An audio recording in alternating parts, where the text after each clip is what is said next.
Hi everyone, my name is Rainier Jorix D. We're about to do is first come first serve scheduling algorithm. We have given a 50, 23, 89, 132, 42, 187, 11, and 142. Then we have track numbers from 0 to 200. We have initial position of 50 because siya po yung unang dumating. Dahil first come first serve po ang ating gagamitin, ang una pong dumating is 50. So siya nga po ang initial position. Next is 23. So dahil siya po ang sunod na dumating, ilalagay po natin siya sa kasunod ni 50. And next po is 89, kasunod po ni 23. And 132, kasunod po ni 89. Then 42, dito po natin nilalagay.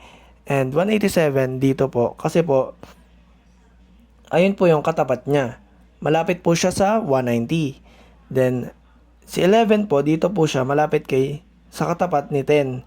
Kasi siya po yung sumunod kay 187. And 142, ang next po kay 11. So, paano po natin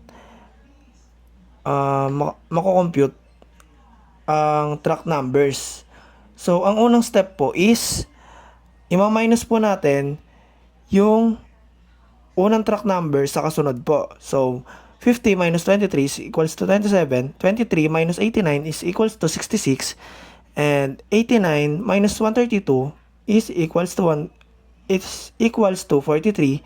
132 is equals to 42. 132 minus 42 is equals to 90. 42 minus 187 equals to 145.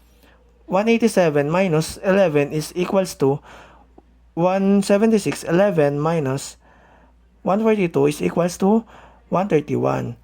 And next step po is i-add po natin lahat ng answers. So 27 plus 66 plus 43 plus 90 plus 145 plus 176 and plus 131 is equals to 678 tracks. That's all. Thank you.